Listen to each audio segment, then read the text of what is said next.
Elle avait manqué l'entretien qui devait changer sa vie pour aider un inconnu à changer un pneu crevé.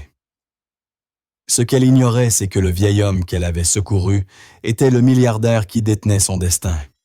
Son avenir dépendait d'un entretien fixé à 9 heures précises. Pour la fille d'une femme de ménage, la bourse du Legs Harrison n'était pas seulement un moyen de payer les études, c'était une porte de sortie. Mais une violente averse l'avait contrainte à courir son unique tailleur, trempé par la pluie glacée.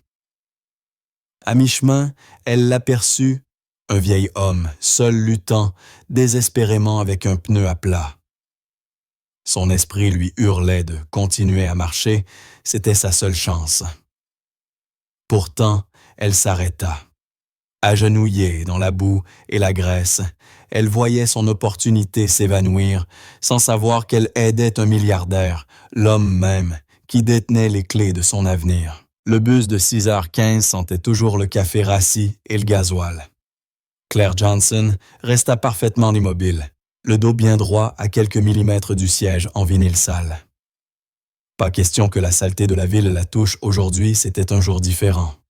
Son tailleur bleu marine n'était pas neuf. Sa mère Suzanne l'avait trouvé 3 semaines plus tôt dans une boutique Emmaüs. Il portait un minuscule trou de mythe sur le revers que Suzanne avait soigneusement recousu avec un fil assorti.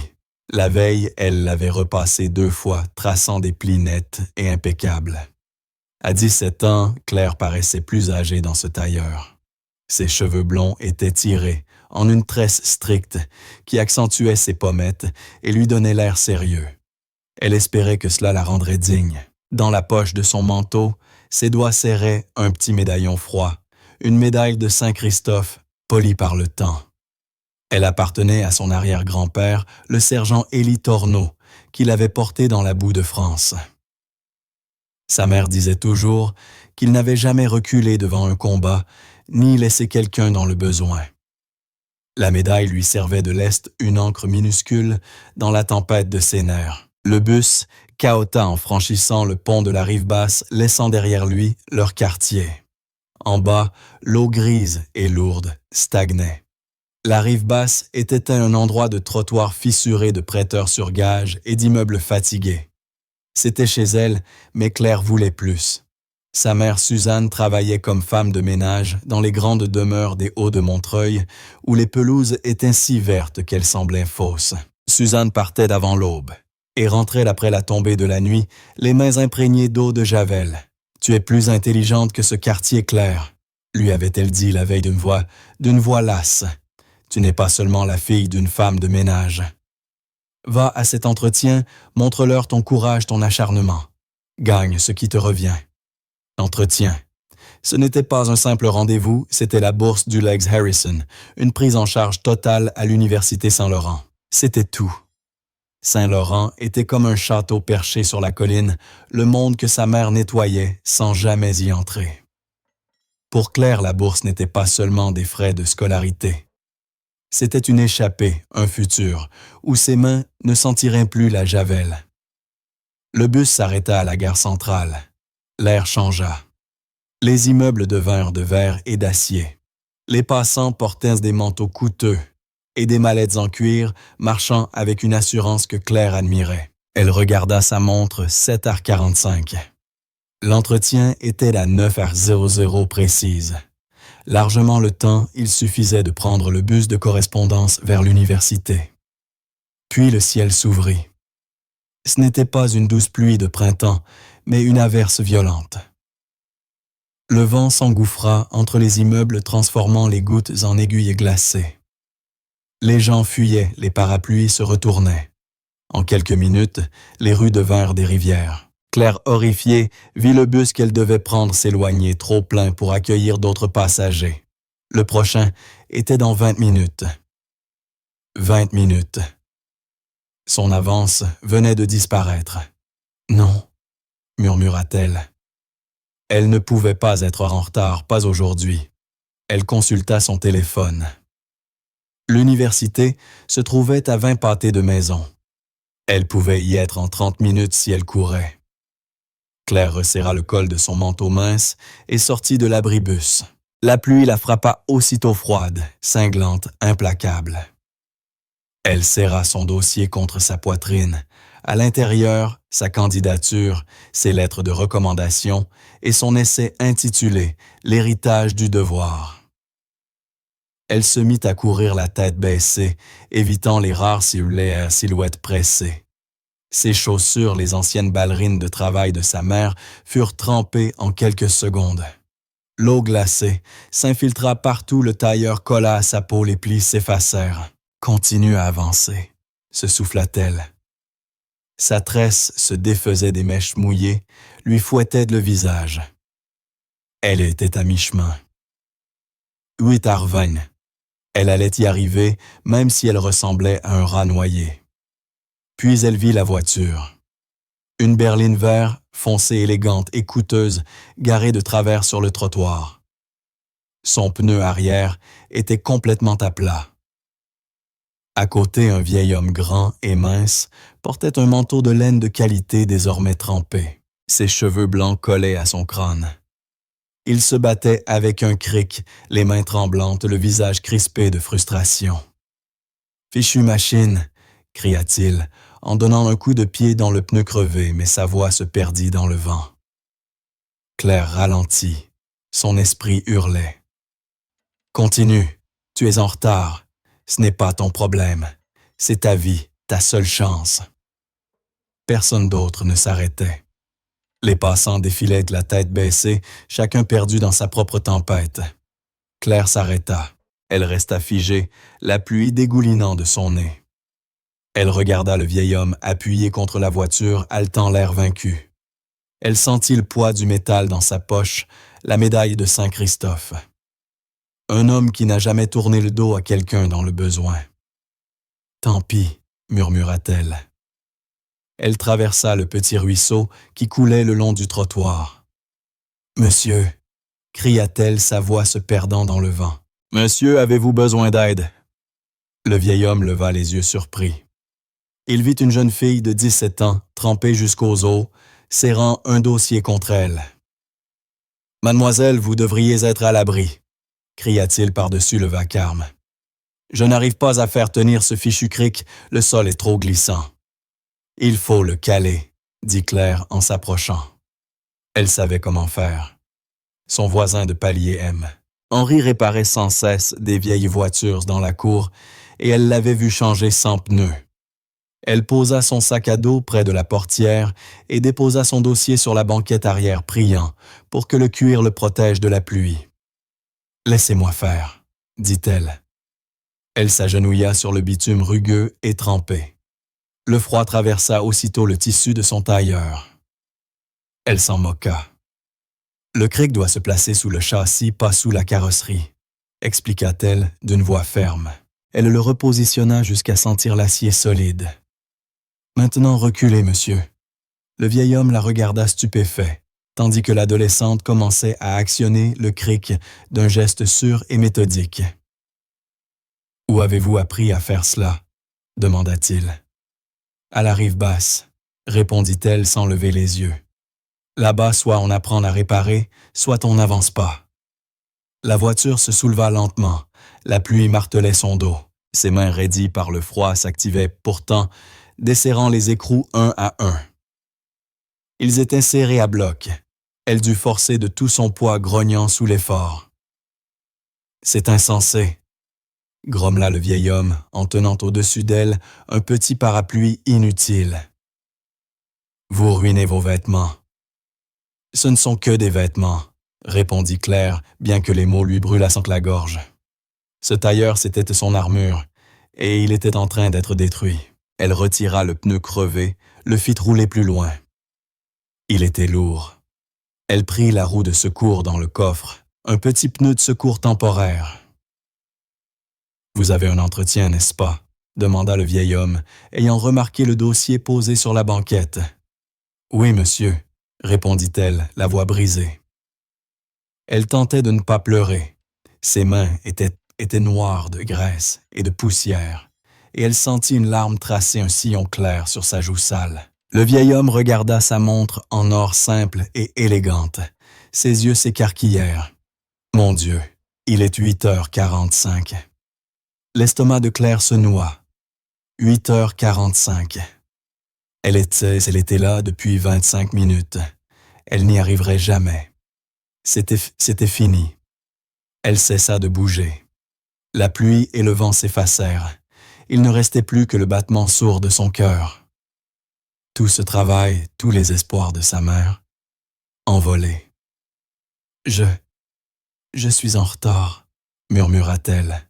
Le visage du vieil homme s'adoucit. Sa frustration s'effaça remplacée par une compréhension soudaine. « Finissez le pneu », dit-il d'une voix calme mais ferme. « Quoi ? Finissez, mademoiselle. Nous n'en avons pas encore terminé. » Claire le fixa puis hocha la tête. Elle souleva la roue de secours, la mit en place et resserra les écrous avec une détermination farouche. Elle termina le travail, abaissa le cric, puis se releva. Elle était méconnaissable, ses cheveux. En bataille, son visage strié de boue, ses mains noires, son tailleur ruiné, maculé de graisse et de pluie. Le vieil homme me la contempla un instant sans rien dire. « Comment vous appelez-vous » demanda-t-il enfin. « Claire Johnson. »« Eh bien, mademoiselle Johnson, » dit-il en ouvrant la portière du conducteur. « Montez, je vous conduis à votre entretien. »« Monsieur, je ne peux pas, je suis dans un état. »« J'ai vu pire, » répondit-il avec un mince sourire. « Mon chauffeur est malade et c'est moi qui vous ai mis en retard. C'est la moindre des choses. Montez. » Claire hésita, puis entra. Les sièges en cuir étaient lisses et une odeur de bois ancien flottait dans l'air. Elle s'assit au bord, laissant couler l'eau sur le tapis. Le vieil homme prit place des maras et s'engagea dans la circulation avec une aisance tranquille. « Où à l'université Saint-Laurent dois-je vous déposer » demanda-t-il. « Au pavillon des fondateurs » répondit-elle d'une voix timide. Il hocha la tête, conduisant avec assurance, tandis que les essuie-glaces luttaient contre l'averse. « Vous savez, » dit-il en la regardant du coin de l'œil, « vous vous êtes arrêté. Personne d'autre ne l'a fait. Vous saviez que vous seriez en retard, que vos vêtements seraient ruinés. Et pourtant, vous vous êtes arrêté. » Claire baissa les yeux sur ses mains sales. « Mon arrière-grand-père disait toujours « Aide la personne, juste devant toi. » Le vieil homme resta silencieux longtemps. Ils arrivèrent enfin devant l'imposant bâtiment couvert de lierre, le pavillon des fondateurs. Il ressemblait à une cathédrale. Il était 9h02. « Merci, monsieur, » dit Claire en attrapant son dossier. « Attendez, » dit-il la regardant vraiment cette fois. « Bonne chance, Claire Johnson. » Elle acquiesça et se mit à courir gravissant les marches de marbre, ses chaussures détrempées couinant à chaque pas. Elle poussa les lourdes portes, s'enchaîne et s'arrêta net. Le hall était silencieux. Le sol en marbre luisait, le plafond s'élevait sur 2 étages. Il faisait chaud et une odeur de cire citronnée et de vieux livres emplissait l'air. Derrière un large bureau imposant, une femme était assise. Elle portait un tailleur gris parfaitement ajusté, ses cheveux relevés en un chignon impeccable. Elle leva les yeux lorsque Claire entra. Son regard descendit lentement des mèches mouillées de la jeune fille jusqu'à son tailleur taché de graisse s'arrêtant sur la flaque qui s'étendait à ses pieds. Son expression était glaciale, d'une désapprobation pure. « Puis-je vous aider ?» demanda-t-elle d'une voix tranchante. Sa voix était aussi froide que la pluie dehors. « Je suis ici pour la bourse Harrison », balbutia Claire, essuyant une mèche mouillée de son visage et y laissant une trace noire de graisse. « Je m'appelle Claire Johnson. Mon entretien était prévu à 9h. » La plaque sur le bureau indiquait Evelyn Prieur, administratrice de la fondation. Elle leva les yeux vers la grande horloge silencieuse accrochée au mur. « Il est 9h04, mademoiselle Johnson. »« Je sais. Je suis désolé. La pluie le bus. Et un homme, il avait un pneu crevé, je me suis arrêté pour l'aider. » Evelyn leva une main pâle. La Fondation Harrison valorise deux choses avant tout, Mademoiselle Johnson, l'excellence et la ponctualité. La ponctualité est la politesse des rois et la première exigence de nos boursiers. S'il vous plaît, supplia Claire d'une voix tremblante. Je suis là, maintenant je voulais juste... L'entretien de 9 heures est terminé. Le jury reçoit déjà la candidate de 9h15. Je crains que vous n'ayez manqué votre chance. Ces mots frappèrent Claire comme un coup physique. C'était fini. Mais j'ai fait ce qui était juste, murmura-t-elle, plus pour elle-même que pour l'autre femme. Evelyne esquissa un sourire mince et glacé. Peut-être, mais ce qui est juste ne vous a pas amené ici à l'heure. Nous avons une longue liste de candidats qualifiés et ponctuels. Une porte s'ouvrit dans le couloir. Un jeune homme en costume parfait sortit un sourire satisfait aux lèvres. Une minute plus tard, une fille en uniforme d'école privée entra.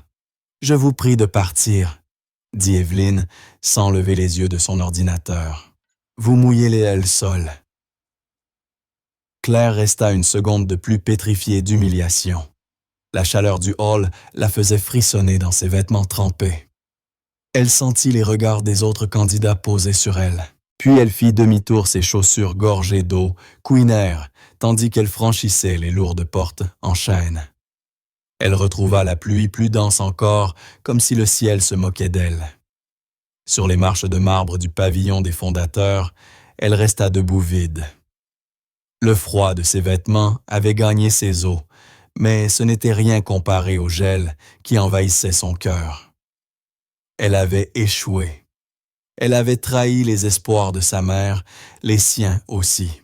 Ses mains noires de graisse et de poussière laissaient la pluie former de petits ruisseaux sales qui disparaissaient dans les manches de son tailleur ruiné. Dans le reflet sombre des portes vitrées, elle aperçut le fantôme d'une fille. Ses cheveux blonds, emmêlés, son visage strié de boue. La jeune femme sérieuse qu'elle voulait être ce matin-là avait disparu. Il ne restait qu'une fille sale venue de la rive basse. Evelyne avait eu raison, elle n'était qu'une file de femmes de ménage trempant le sol immaculé de leur monde parfait. Claire sortit la médaille de Saint-Christophe de sa poche. Elle était toujours là. Aide la personne juste devant toi. Et à quoi cela m'a-t-il servi, grand-père? Murmura-t-elle dans le vide. Sa voix se brisa. Elle inspira profondément, força ses jambes à bouger, descendit les marches une à une, sans courir à quoi bon. Son avenir était perdu. L'arrêt de bus n'était qu'à une rue. Elle se réfugia sous le petit abri de plastique, mais le vent projetait la pluie de côté. Elle tremblait de ce tremblement profond et incontrôlable qui vient du froid et de la honte. D'autres étudiants attendaient aussi leur manteau de marque impeccable et leur sac estampillé « Université Saint-Laurent ». Ils la regardèrent un instant, puis détournèrent les yeux. Elle était un problème. Elle était un échec quand le bus arriva. Enfin, la chaleur à l'intérieur lui fit mal à la peau. Elle chercha sa carte Navigo dans sa poche, les doigts gourds et maladroits, puis trouva une place au fond près de la fenêtre. Le siège en vinyle était craquelé mais sec. Elle fixa le dehors, le magnifique campus couvert de lierre s'éloignait. Elle avait rêvé d'y marcher, d'y étudier, de remplir sa tête d'idées nouvelles. Maintenant, elle le voyait disparaître. Le bus franchit le pont de la rive basse. Le paysage changea, les façades de verre et d'acier laissèrent place aux briques, aux palissades, aux terrains vagues. La honte lui pesait sur la poitrine comme une pierre. Comment affronter sa mère Suzanne s'était levée à 4h30 pour lui préparer le petit déjeuner, 2 œufs brouillés, une tartine, avec le dernier reste de confiture de fraises, pour l'énergie, avait-elle dit. Elle avait sans doute sauté le sien. Elle avait passé 3 heures chez Emmaüs à chercher ce tailleur payé 8 €, qui aurait dû servir à la facture d'électricité. Les larmes de Claire se mêlèrent à la pluie. Elle les essuya, laissant une nouvelle trace de crasse sur sa joue. Elle descendit 3 rues avant son immeuble. La pluie s'était calmée en une bruine morne. Le ciel avait la couleur du ciment. L'immeuble était vieux. Le hall sentait le tapis humide et le chaud bouilli. Elle monta les 3 étages. L'ascenseur était en panne depuis 6 mois. Devant la porte 3B, elle entendit la petite radio de cuisine que sa mère laissait toujours allumée. Elle leva la main pour frapper, puis s'arrêta. Elle n'en eut pas la force. Elle s'assit par terre dans le couloir d'eau contre le mur genou, repliée contre la poitrine. Et enfin, elle se mit à pleurer en silence. Elle pleura pour la bourse perdue, pour le tailleur ruiné, pour le regard qu'aurait sa mère en apprenant la nouvelle. Elle pleura aussi parce qu'elle avait froid, terriblement froid. Elle ne savait pas depuis combien de temps, elle restait là 5 minutes 10 peut-être. Puis la porte du 3B s'ouvrit. Suzanne Johnson apparut. Elle portait encore son uniforme gris de travail. Son service au AO de Montreuil ne commençait pas avant midi les mercredis. Ses cheveux blonds comme ceux de Claire, mais ternis par les années, et la fatigue était retenue par une barrette simple. Elle observa sa fille, les cheveux trempés, le tailleur en lambeaux, les mains noircies de graisse, les larmes. Suzanne ne posa pas de questions. Elle ne cria pas. Elle s'agenouilla simplement sur le tapis sale du couloir, celui qu'elle avait déjà frotté plus d'une fois, et serra sa fille dans ses bras. « Oh, ma chérie !» murmura-t-elle d'une voix emplie d'une douleur égale à celle de Claire. « Tu es glacée. » Elle la releva doucement et la fit entrer refermant la porte derrière elle. L'appartement était petit, mais d'une propreté irréprochable. « File sous la douche », dit Suzanne d'un ton ferme. « Une douche chaude maintenant. » Claire n'objecta pas. Elle hocha la tête, les dents claquant, et disparut dans la salle de bain. 20 minutes plus tard, elle ressortit enveloppée dans son vieux peignoir usé. Ses cheveux, encore humides, dégageaient une odeur de savon propre. Elle se sentait un peu plus humaine, mais la peur lui serrait toujours la poitrine. Dans la petite cuisine, Suzanne l'attendait avec une tasse de thé chaud sucré et lacté exactement comme elle l'aimait. Claire s'assit à la table en formica dont le bord était écaillé par le temps. « Bien, » dit Suzanne en s'asseyant en face d'elle. Elle croisa les mains. « Raconte-moi. » Alors Claire raconta tout le bus, la course sous la pluie. Le vieil homme, le pneu crevé, le cric, la graisse, la roue de secours. « Il m'a conduite jusque-là, maman, » dit-elle d'une voix basse. « Jusqu'à la porte. Mais j'étais en retard. » « De combien? » « 4 minutes. » Suzanne ferma les yeux un instant. Et la femme à l'accueil. Elle n'a pas voulu me laisser entrer. Elle a dit que mon créneau était terminé. Elle a dit que je laissais des flaques sur le sol. Suzanne regarda ses mains, les jointures rougies et fendillées. Claire murmura. « J'ai abîmé le tailleur, maman. Je suis désolée, je l'ai ruiné. » Un silence pesant, suivi rythmé seulement par le goutte à goutte du robinet. Enfin Suzanne leva les yeux. Elle n'était pas en colère. Ses yeux exprimaient autre chose que Claire n'arrivait pas à définir. « Tu t'es arrêtée, » dit-elle simplement. « Quoi? » « Tu étais en retard. Tu courais sous la tempête. Ton avenir entier dépendait de cet entretien. Et tu as vu un vieil homme, un inconnu en difficulté. Et tu t'es arrêté. Oui, je l'ai fait, mais j'ai tout raté, maman. J'ai tout perdu. » « Non, » répondit Suzanne en se penchant vers elle. Elle attrapa la main chaude et propre de sa fille. « Tu n'as pas tout perdu. Mais la bourse. Oui, cela aurait été bien. Cela nous aurait facilité la vie. » Suzanne soupira longuement. « Mais ce n'est que de l'argent, Claire. Ce n'est qu'un moyen de payer les études. Ce n'est pas ton caractère. Je ne comprends pas. Ton arrière-grand-père Élie, » dit-elle, les yeux brillants. « Il n'a pas reçu sa médaille parce qu'il était à l'heure. Il l'a reçue parce que pendant que tous les autres reculaient, il a couru vers le danger pour sauver 2 hommes. Il a fait ce qui était juste, pas ce qui était facile. » Elle serra la main de Claire. Tu as ça en toi, toi aussi, ce courage, cette ténacité. Tu as vu quelqu'un dans le besoin et tu ne l'as pas ignoré. Tu t'es sali les mains, tu as aidé. Et je n'ai jamais été aussi fier de toi qu'à cet instant. Des larmes revinrent aux yeux de Claire, mais elles n'avaient plus la même saveur. Et maintenant, qu'est-ce qu'on fait? Demanda-t-elle. L'avenir lui semblait toujours aussi vaste et menaçant. Suzanne eut un petit sourire fatigué. Maintenant, je vais au travail. Je dois nettoyer la villa des Garnier. Et toi, tu vas appeler l'IUT de Montreuil. On trouvera une solution. On en trouve toujours une. Elle se leva, prit ses clés et son manteau fin. Avant de sortir, elle ajouta « Tu es une bonne personne, Claire Jansen. Ne laisse jamais personne, même une femme tirée à 4 épingles dans un tailleur gris, te faire croire le contraire. » Puis elle partit. Claire resta seule à la table. La tasse de thé réchauffait ses mains. Elle se sentait étrange, vidée, mais au fond d'elle, quelque chose brûlait faiblement, une petite flamme chaude.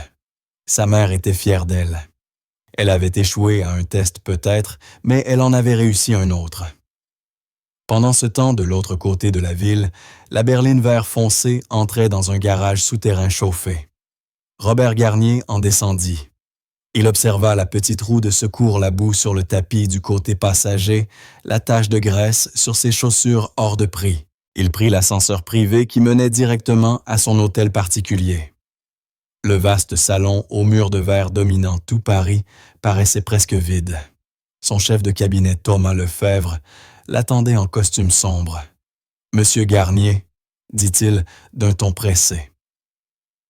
Vous êtes en retard, la conférence avec le conseil d'administration commence dans 5 minutes. Et bon sang, qu'est-ce qui vous est arrivé, votre chauffeur? » « Mon chauffeur va très bien, Thomas, » répondit Garnier en retirant son manteau trempé. « J'ai eu un léger contretemps mécanique. » « Une panne.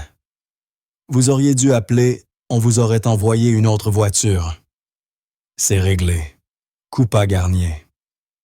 Il s'avança vers son bureau en bois massif, posa sa main sur le cuir sombre et remarqua une fine trace de graisse sur son poignet de chemise. « Thomas, dit-il calmement, ignorant le téléphone clignotant sur le bureau. « Monsieur, j'ai besoin que vous retrouviez quelqu'un pour moi. » Robert Garnier s'était arrêté devant la vitre vitrée, la pluie striant encore le verre. « Une jeune femme. Elle s'appelle Claire Jansen. »« Claire Jansen, » répéta Thomas Lefebvre, son chef de cabinet, tout en tapant le nom sur sa tablette. « Et où puis-je la trouver? »« Je n'en ai pas la moindre idée, » répondit Robert, les yeux perdus sur les toits gris de Paris. Mais elle passait un entretien ce matin pour la bourse du Legs Harrison à l'Université Saint-Laurent. Les doigts de Thomas s'arrêtèrent net. La bourse Harrison, mais c'est votre bourse, monsieur, celle que vous avez fondée. En effet, dit Robert avec un mince sourire à la fois amusé et pensif. C'est bien la mienne. Contactez Evelyne Prieur immédiatement, puis trouvez-moi tout ce que vous pouvez sur Claire Jansen. À l'autre bout de la ville, Claire était encore assise à la table de la cuisine. Le thé dans sa tasse avait refroidi. La chaleur du regard fier de sa mère subsistait comme une braise, mais elle était étouffée par la froide réalité. Le caractère c'est bien, mais le caractère ne paie pas le loyer. Elle se leva et entra dans sa minuscule chambre. Le tailleur bleu marine gisait en tas sur le sol, là où elle l'avait laissé. Elle le ramassa lourd d'eau, maculée de graisse noire déchirée aux genoux, là où elle s'était agenouillée sur le trottoir. Ruiné exactement comme elle l'avait dit. Elle le porta jusqu'à l'évier de la cuisine, espérant encore le sauver. Elle fit couler de l'eau froide sur le tissu, frottant désespérément pour chasser les taches, mais la graisse avait pénétré les fibres. Plus elle frottait, plus la tache s'étalait sombre et irréversible. Elle essaya de laver son échec, mais il s'accrochait obstinément. Finalement, elle abandonna, laissant le tailleur détrempé en boule au bord de l'évier. « Bon, » dit-elle à voix basse dans l'appartement vide, « IUT de Montreuil. » Elle ralluma son vieux ordinateur portable poussif qui mit 5 minutes à démarrer. Elle ouvrit d'abord le site de l'Université Saint-Laurent. Une vidéo s'y lança montrant des étudiants souriants sur une pelouse ensoleillée. « Construisez votre avenir », disait la bannière. Claire ferma aussitôt l'onglet et tapa IUT de la rive basse. Le site bleu et blanc ressemblait à un formulaire administratif. Elle cliqua sur frais de scolarité. Même ça serait difficile, frais d'inscription, livres, tickets de bus. Les mots de sa mère lui revinrent en mémoire. On trouve toujours un moyen. Claire hocha la tête. D'accord, un moyen. Elle ouvrit un nouvel onglet emploi près de la rive basse 17 ans. Les résultats étaient ceux qu'elle attendait, restauration rapide, mise en rayon ménage. Elle devrait travailler à plein temps, suivre des cours du soir peut-être. Le rêve de Saint-Laurent. Les amphithéâtres, les murs couverts de lierre, se dissolvaient lentement, remplacés par un futur gris épuisant, le même que celui de sa mère. Elle allait refermer l'ordinateur quand la fente de la boîte aux lettres claqua. Elle alla ramasser les enveloppes tombées des factures au nom de sa mère, une publicité et une enveloppe blanche avec une fenêtre transparente. Adresse Suzanne Johnson. À travers la fenêtre, 2 mots imprimés en rouge vif. Dernier avis. Le souffle de Claire se coupa. Pas besoin d'ouvrir, elle savait. C'était l'électricité. Depuis 3 mois, elle trouvait un moyen, payant juste assez pour éviter la coupure. Mais ce courrier-là avait un ton différent. La bourse, pensa-t-elle, n'était pas seulement un rêve d'avenir. C'était une bouée de sauvetage. L'argent qui aurait permis à sa mère de payer les factures sans s'épuiser davantage. Elle n'avait pas seulement raté un entretien, ni ruiné un tailleur, elle avait échoué à les sauver. Le poids du pneu crevé du vieil homme tomba soudain sur ses épaules. Elle avait troqué leur sécurité pour un inconnu. Elle posa l'enveloppe sur la table par-dessus la page d'offres d'emploi ouverte à l'écran. Le petit éclat de fierté s'éteignit remplacé par une peur froide et précise. De l'autre côté de la ville, Suzanne Johnson était à genoux, les mains couvertes de cire. Elle se trouvait dans la grande bibliothèque de l'hôtel particulier Garnier, perché sur les hauteurs Santorse de Montreuil, dominant toute la ville. Suzanne faisait partie du personnel depuis 3 ans. Elle voyait rarement le propriétaire M. Garnier. On disait que c'était un veuf discret. Un homme d'affaires qui partageait son temps entre son bureau parisien et ses voyages, mais il exigeait la perfection chez lui. Elle frottait les incrustations de bois du parquet avec une précision mécanique. Ses genoux la faisaient souffrir, son dos la tiraillait, mais ses gestes restaient méticuleux. Si elle devait être femme de ménage, elle serait la meilleure. Mais aujourd'hui, son esprit n'était pas dans cette pièce luxueuse. Il était dans un petit appartement de la rive basse, sur un trottoir détrempé auprès de sa fille. Elle a ce courage des Johnson, pensa-t-elle, en esquissant un sourire discret. De la fierté, oui, mais aussi une peur terrible. Claire était brillante, bien plus que quiconque Suzanne connaissait. Mais le monde n'était pas tendre avec les filles intelligentes de la rive basse. Il exigeait la ponctualité, le bon tailleur, les bonnes apparences. « Vous êtes bien loin, Suzanne », dit une voix douce. Suzanne leva les yeux. C'était Madame Davies, la gouvernante en chef, une femme d'âge mûr, au visage sévère, mais au regard bienveillant. « Je réfléchissais à Madame Davies », répondit Suzanne en se redressant avec une grimace. « À votre fille, je suppose, l'entretien important. » Suzanne hocha la tête, le sourire éteint. Elle n'a pas été retenue. Oh, ma pauvre, que s'est-il passé? L'orage et un pneu crevé. Alors là, dans cette bibliothèque brillante comme un musée, Suzanne raconta toute la tempête, le vieil homme, le tailleur détruit et la femme au tailleur gris qui n'avait pas voulu écouter. Elle ne parla pas de sa fierté. Elle se contenta d'exposer les faits. « Eh bien, » dit Madame Davis en croisant les bras, « c'est une vraie injustice. La pauvre, elle a fait ce qu'il fallait, » répondit Suzanne, la voix basse mais vibrante de conviction. Oui, elle a eu raison, admit la gouvernante. Mais ce qu'il faut ne paie pas souvent les factures, n'est-ce pas? Non, madame.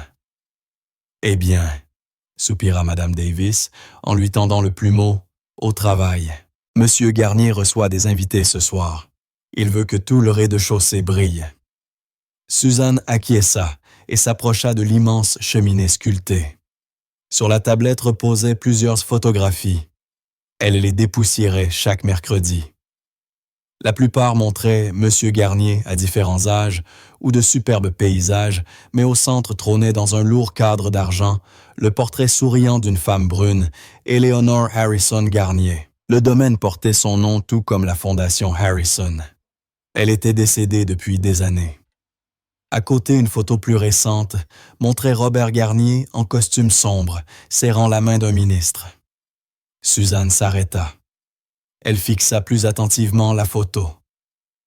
L'homme grand, les cheveux blancs, le visage marqué mais noble, souriait à la caméra. Son cœur eut un sursaut étrange. Non, impossible. Elle plissa les yeux, essayant d'imaginer ce visage trempé de pluie crispée, pestant contre un pneu crevé. « Ne sois pas ridicule, Suzanne, » murmura-t-elle pour elle-même. Monsieur Garnier était milliardaire. Il ne changeait pas ses pneus. Il n'était qu'un nom sur sa fiche de paie, une silhouette lointaine, sur une photo, pas un vieil homme, sur un trottoir. Elle termina de dépoussiérer le cadre et passa à la suivante. Pourtant, l'image lui resta en tête. Pendant ce temps, au dernier étage de son immeuble parisien, Robert Garnier était assis derrière son large bureau. Le téléphone collé à l'oreille, le visage fermé, il écoutait Évelyne Prieur. « Et vous l'avez renvoyé ?» dit-il d'une voix plate. Ce n'était pas une question. « Monsieur, les règles de la Fondation sont claires », répondit Évelyne sèche et sur la défensive. « Nous ne pouvons pas faire d'exception. Ce serait injuste pour les candidats ponctuels. »« Les règles », répéta Robert d'un ton dangereusement calme. « Dites-moi, Évelyne, avez-vous lu son dossier?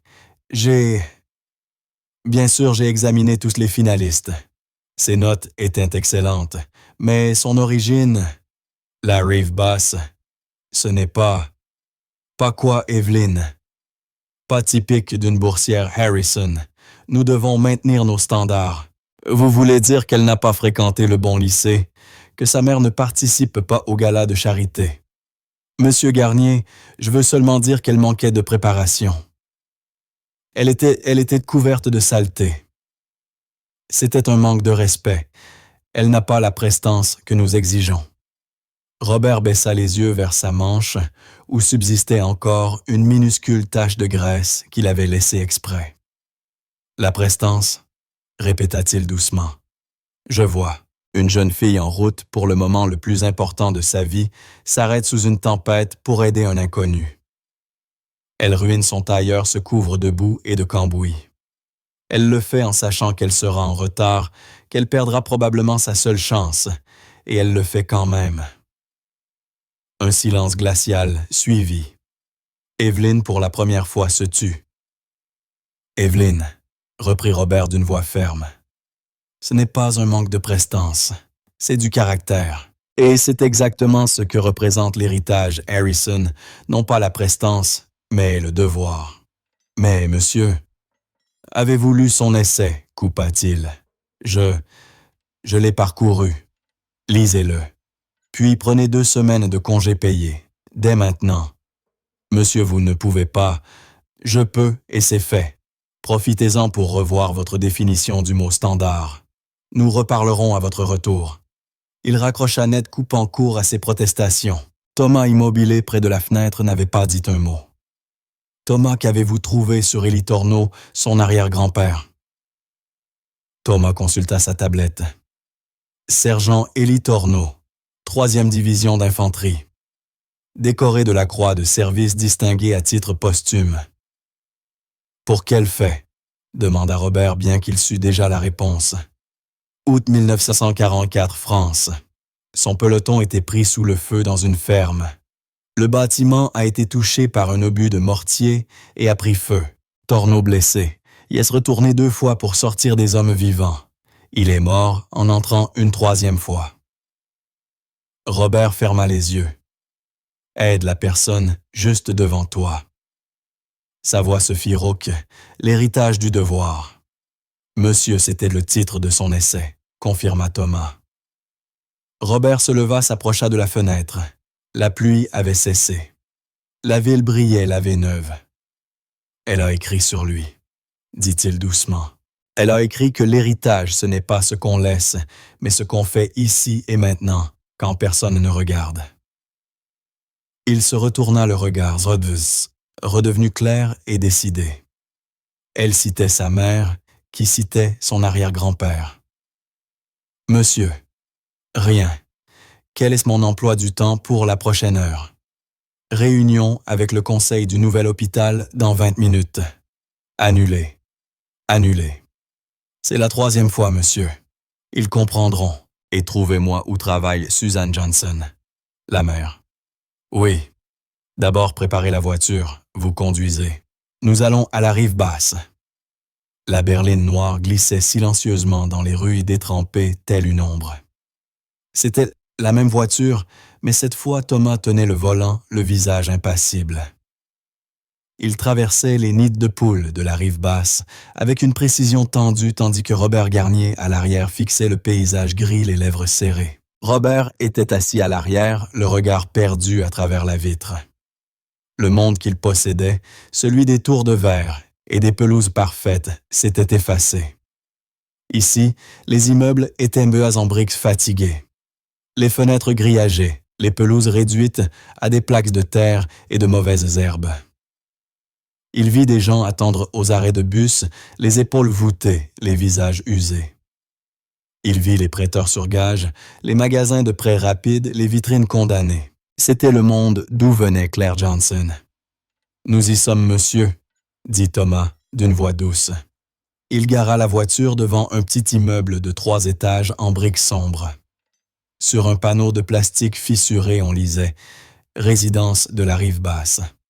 « Attendez-moi dans la voiture, » ordonna Robert. « Monsieur, je dois insister. »« Attendez dans la voiture, Thomas. » Robert sortit. Il lissa son manteau de laine encore un peu humide et leva les yeux vers le bâtiment. Il ressemblait à des dizaines d'autres ternes et identiques. Il poussa la porte vitrée branlante. L'odeur de chaud bouilli et d'humidité l'enveloppa encore aussitôt. L'ascenseur était hors service, un carton griffonné, en panne, collé dessus. Il prit l'escalier. Ses pas résonnaient contre les murs de béton. Il passa devant 1B puis 2B. Ses genoux protestèrent à chaque marche. Arrivé au 3e étage, il avança dans un couloir sombre au tapis usé jusqu'à la trame. Il trouva 3B. Il resta un instant devant la porte exactement comme Claire quelques heures plus tôt. Il leva la main pour frapper, puis aperçut une enveloppe coincée dans la fente de la boîte aux lettres.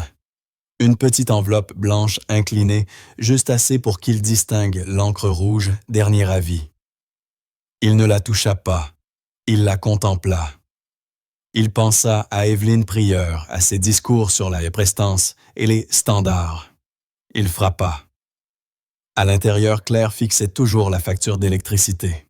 Elle la voyait comme un verdict. Elle faisait défiler des chiffres dans sa tête, combien d'heures de salaire minimum pour payer ça. Et le loyer le mois suivant, le coup frappé à la porte la fit sursauter. Elle se figea. Qui pouvait bien venir? Le propriétaire, non, il ne frappait jamais. Il glissait des papiers sous la porte. Un nouveau coup plus ferme. « Qui est-ce » demanda-t-elle d'une voix tremblante. « Je cherche Claire Johnson. » La voix était grave posée et familière. Le sang de Claire se glaça. Elle s'approcha lentement de la porte et jeta un œil par le judas. C'était lui, le vieil homme de la pluie, celui du pneu crevé.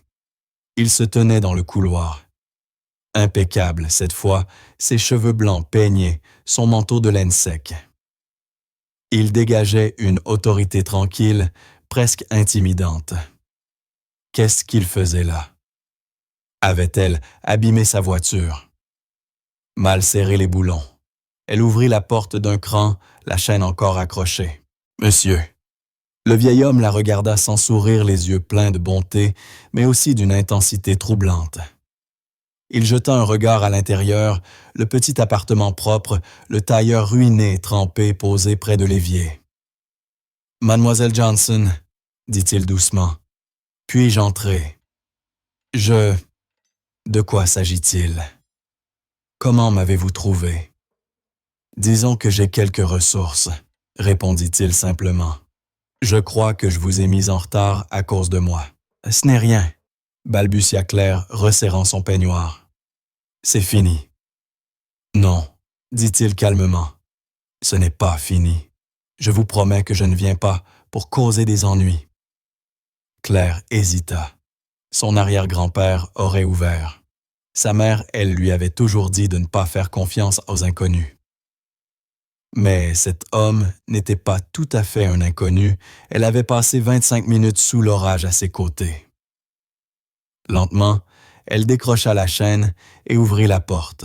Robert Garnier entra dans le petit appartement. C'était un homme imposant et la pièce sembla rétrécir autour de lui. Il observa l'endroit minuscule, vieux, mais d'une propreté méticuleuse. Sur une table basse, il remarqua une photo encadrée une jeune femme en uniforme de travail tenant un bébé Suzanne et Claire. « Asseyez-vous, » dit Claire en désignant le petit canapé délavé. « Merci, » répondit Robert, mais il resta debout. « L'entretien que vous avez manqué, c'était pour la bourse du Legs Harrison. »« Oui, » murmura Claire. « J'en fais partie, » continua-t-il. « En réalité, je l'ai fondée. » Claire sentit son cœur s'arrêter. « Vous, quoi? » ?»« Ma défunte épouse s'appelait Eleanor Harrison, » expliqua-t-il doucement. L'air sembla se vider de la pièce. Le vieil homme du pneu crevé était le fondateur de la bourse, le milliardaire, l'homme qu'elle avait involontairement mis en retard. « Mon nom est Robert Garnier, » dit-il. Le mot fit tilt dans son esprit. Garnier, comme la villa Garnier où sa mère travaillait. La femme à l'accueil. Madame Prieur, murmura Claire. Madame Prieur a été mise en congé, répondit-il, la voix soudain dure. Elle ne comprend pas la véritable signification du mot héritage. Je ne comprends pas, souffla Claire. J'ai lu votre essai L'héritage du devoir. Dans la voiture en venant ici. Il sortit une feuille pliée de la poche intérieure de son manteau. Vous avez écrit sur votre arrière-grand-père, le sergent Élie Torneau. Oui. C'est le héros de notre famille. Il a couru dans un bâtiment en feu, dit Robert d'une voix grave, en sachant qu'il n'en sortirait pas, pour sauver ses hommes. Il a fait ce qui était juste, pas ce qui était facile. Son regard glissa de la feuille à la tache noire sur le tailleur détrempé. Ce matin, vous aussi vous aviez le choix, dit-il. Vous pouviez continuer à courir. Vous auriez pu passer votre chemin. Cela aurait été la chose intelligente à faire. La chose facile. Vous auriez été à l'heure. Robert Garnier fit un pas vers elle. Mais vous ne l'avez pas fait. Vous avez vu quelqu'un en difficulté et vous êtes allé vers le danger. Vous vous êtes agenouillé dans la boue et vous avez réparé ce pneu. Vous, Claire Johnson, avez ce courage, cette ténacité qui coule dans votre sang. Vous portez l'héritage des Torneau. Les larmes coulaient maintenant sur les joues de Claire, silencieuses cessèrent. Elle n'avait ni froid, ni honte, seulement une émotion immense. Commença-t-elle, mais la porte s'ouvrit brusquement. Suzanne entra son sac de travail en bandoulière. Madame Davis lui avait permis de rentrer plus tôt pour un imprévu au domaine. Fatiguée, elle leva les yeux et s'arrêta net. Sa fille pleurait. Et dans son salon minuscule se tenait l'homme de la photo sur la cheminée, celui dont elle avait nettoyé la bibliothèque ce matin même. « Monsieur Garnier », souffla-t-elle. Son nom était à la fois une question et une prière. Robert se retourna, son visage s'adoucit. « Madame Johnson, Suzanne. » Je crois que nous nous connaissons déjà bien que votre fille change un pneu bien plus vite que moi. Suzanne porta une main à sa bouche. Son regard alla de Robert à Claire puis revint à lui. « Vous étiez le vieil homme, » balbutia-t-elle. « Sous la pluie, avec le pneu crevé. C'était moi, » confirma Robert doucement. Les jambes de Suzanne flanchèrent. Elle s'appuya au chambranle de la porte. « Et vous êtes Monsieur Garnier, mon employeur. » En effet. Suzanne se mit à rire un rire nerveux, presque incrédule. Elle a manqué la bourse Harrison, parce qu'elle a aidé Monsieur Harrison Garnier. On dirait bien, répondit Robert, un sourire discret aux lèvres. Je crois que je vais m'asseoir, murmura Suzanne. Claire se précipita pour aider sa mère jusqu'au vieux canapé. Robert les observa deux femmes épuisées mais dignes. Il vit la vie de coupure toujours coincée dans la boîte aux lettres le mobilier usé. Et surtout cette fierté farouche dans les yeux de Suzanne lorsqu'elle regardait sa fille. « Claire, » dit-il finalement. « Le jury n'a pas eu la chance de vous interroger. Mais moi, oui. Mon entretien s'est déroulé sur un trottoir détrempé de la rue Saint-Étienne, et vous l'avez réussi. » Il sortit une enveloppe blanche de la poche de son manteau.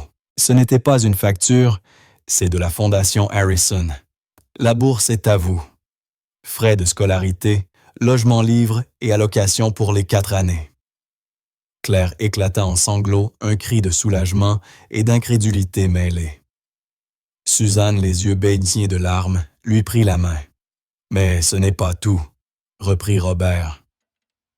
Il se tourna vers Suzanne. « Vous nettoyez mes sols depuis 3 ans. »« Oui, monsieur, » dit-elle, essuyant ses joues. « C'est un gaspillage de vos talents.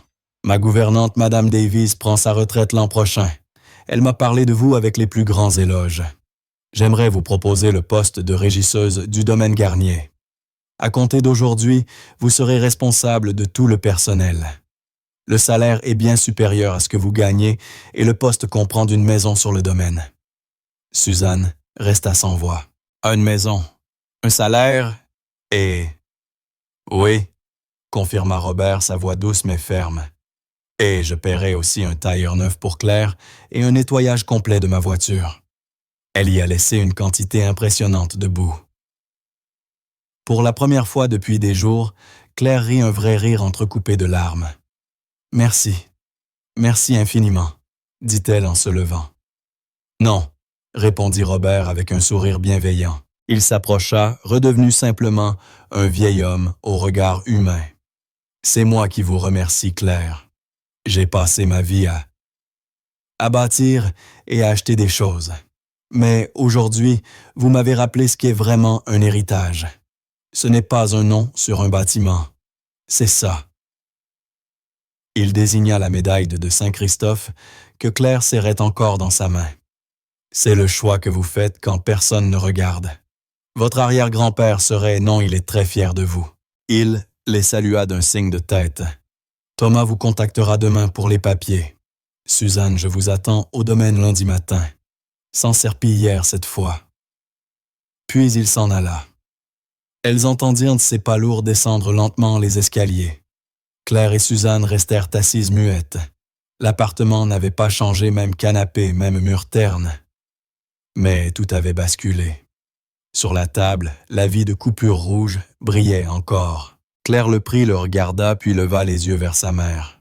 Suzanne sourit un sourire lent et lumineux. Claire marcha jusqu'à la poubelle et y laissa tomber l'enveloppe. Elle revint s'asseoir la médaille chaude entre ses doigts. 3 mois plus tard. La lumière dorée de la bibliothèque de l'Université Saint-Laurent baignait les rayonnages. L'air sentait le bois cirer le papier ancien et le café du rez-de-chaussée. Claire Johnson tourna une page. Le livre principe de macroéconomie lui semblait moins intimidant qu'avant presque familier. Fini le tailleur de friperie. Elle portait un pull en laine et un jean. Ses cheveux blonds tombaient librement sur ses épaules. Elle restait sérieuse, concentrée mais apaisée.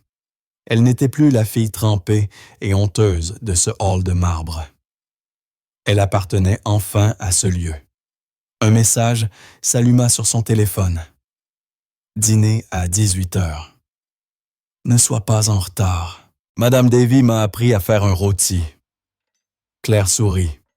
Elle rangea ses livres dans un solide sac de l'Université Saint-Laurent et en refermant la fermeture éclair, ses doigts effleurèrent un petit objet lourd dans la poche intérieure, la médaille de Saint-Christophe. Elle la gardait toujours sur elle, non plus comme un bouclier, mais comme un rappel. Elle sortit de la bibliothèque et marcha dans le doux soleil d'automne. Le campus était magnifique. Des étudiants passaient à toute vitesse se rendant en cours ou au restaurant universitaire. Claire faisait partie d'eux. Elle était boursière Harrison.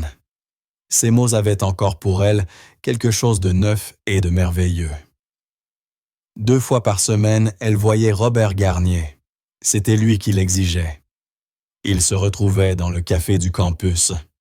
Il commandait toujours un café noir et lui demandait comment se passaient ses cours. Il n'était pas un grand-père bienveillant, mais un mentor exigeant et lucide, qui la poussait à réfléchir plus loin. « Ne te contente pas de lire le livre clair », lui avait-il dit la semaine précédente.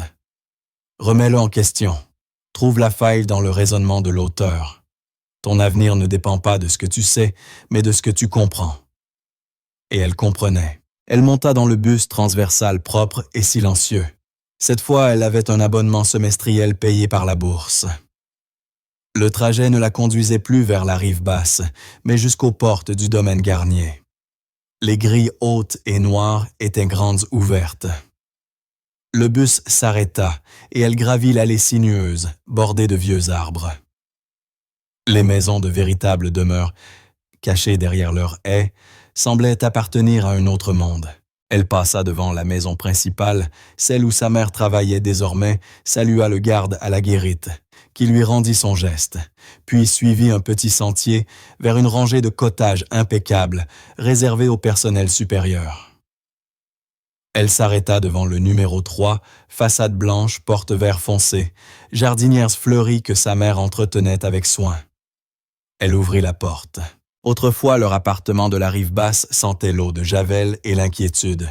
Ici, l'air embaumait le rôti et les herbes. « Maman » appela-t-elle en posant son sac. « Dans la cuisine » répondit la voix de Suzanne. Claire entra la pièce baignée dans la lumière, donnant sur une pelouse verdoyante. Suzanne Johnson se tenait au plan de travail. Elle ne portait plus l'uniforme gris des domestiques. Un pantalon noir bien taillé, une chemise blanche impeccable, les cheveux relevés en un chignon soigné. Elle avait l'air calme, sûre d'elle, l'air d'une patronne. « Comment éteignent les cours ?» demanda-t-elle en arrosant le rôti d'un geste tranquille. « Dehors » répondit Claire, accoudée au comptoir. « Le professeur Davis est exigeante. »« Parfait, c'est comme ça qu'on apprend. Allez, lave-toi les mains et mets de la table. Ici, on utilise les bons couverts. » Suzanne s'épanouissait. En tant qu'intendante du domaine, elle dirigeait 12 employés, gérait les plannings, la paie et les réceptions de M. Garnier. Son sens de l'organisation jadis, réservé aux factures et à la survie, servait désormais à faire tourner un manoir de plusieurs millions. Elles s'assirent à une petite table en chêne massif. 3 mois plus tôt, leur repas se faisait sur un formica bancal, accompagné des sirènes de la ville. À présent, seul résonnait le tintement discret de l'argenterie. « Monsieur Garnier reçoit le gouverneur la semaine prochaine », dit Suzanne en découpant sa viande. « Il m'a demandé d'assister à la planification du menu. »« C'est incroyable, maman. C'est du travail, ma fille, » répondit-elle, mais son sourire trahissait sa fierté. Les rides d'inquiétude qui entouraient ses yeux depuis 17 ans s'étaient presque effacées. « Et toi, ton économie? Tu t'en sors? »« Oui, c'est dense, mais j'aime ça. »« Bien. » Suzanne posa sa fourchette et contempla sa fille. « Tu sais, je repense souvent à ce matin-là, à la pluie. »« Moi aussi, » murmura Claire. « J'étais tellement effrayée et furieuse contre cette femme, Madame Prieur. » Suzanne secoua la tête. Et pourtant, si tu ne t'étais pas arrêté pour lui, j'aurais été à l'heure, dit Claire doucement. Oui, tu aurais eu la bourse peut-être, mais nous ne serions pas ici. Son regard parcourut la cuisine chaleureuse. Elle observa sa fille saine brillante, pleine d'avenir.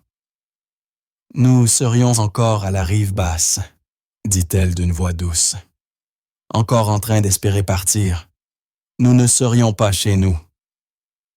Après le dîner, Claire aida à la vaisselle. Elle sortit la médaille de Saint-Christophe de sa poche et la posa sur le rebord de la fenêtre. Le soleil couchant s'y refléta doré. Elle n'était plus la fille d'une femme de ménage. Elle n'était plus la victime d'un orage. Elle était... C'est Claire Johnson, boursière Harrison, fille de Suzanne héritière du courage de son arrière-grand-père. Elle l'avait gagné.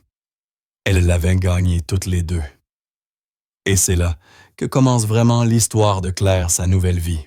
Chaque fois que je partage une histoire comme celle-ci, j'espère qu'elle vous rappelle qu'un seul choix, un seul geste de bonté, au moment où tout semble perdu, peut transformer un destin. J'espère que ce récit vous a permis de vous évader un instant.